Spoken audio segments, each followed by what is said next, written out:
వర్షాకాలం సమీపిస్తుండటంతో ముందస్తు చర్యల భాగంగా ఎమ్మెల్యే బొజ్జల వెంకట సుధీర్ రెడ్డి ఆదేశాల మేరకు రేణిగుంట మండలం వెంకటాపురం పంచాయతీ అనాసంపల్లి అల్లిమిట్ట మధ్యలో ఉన్న వాగు కల్వర్టు ఇరువైపులా పైపులకు అడ్డంగా ఉన్న చెత్త మట్టిలను టీడీపీ గ్రామ కమిటీ అధ్యక్షుడు నాదముని రెడ్డి సొంత నిధులతో జేసీబీ పెట్టి పూడికతీత పనులు చేపట్టారు.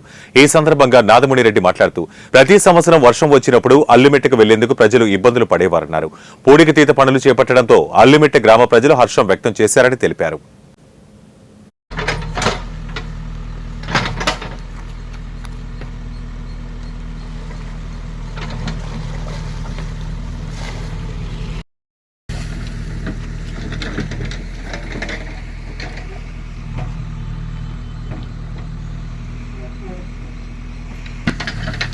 నమస్తే.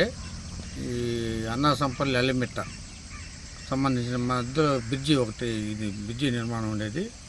ఇది వర్షాకాలం పెద్ద సమస్యగా ఆ పక్క వాళ్ళకి పక్క దాటనేకుండా బర్రెలు పోవాలన్నా స్కూల్కి పిల్లకాయలు పోవాలని పెద్ద సమస్యగా ఉండి పుడిచింది.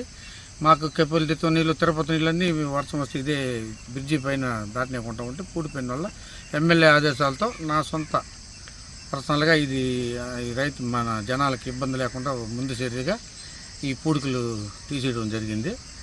దానివల్ల అంత గ్రామస్తులు ఇంకో కొద్దిగా ఇబ్బంది లేకుండా ఇది ముందు చూపుకి నిరసనం 2 కండ్లు 9 కండ్లు ఉండి బ్రిడ్జి 2 కండ్లే ఉండింది. 9 కండ్లు ఈరోజు ఓపెన్ చేపించి పెట్టున్నాం ముందు చర్యగా. ఇంక జనాలకి స్కూల్ పిల్లలకి హై స్కూల్ అల్లిమిట్టున్నారు కాబట్టి ప్రతి ఒక్కరికి ఇబ్బందిగా ఉండేది. ఆ సమస్య లేకుండా ముందు చర్యగా ఎమ్మెల్యే ఆదేశాలతో ఈ పని చేయడం జరిగింది. నమస్తే. ఈ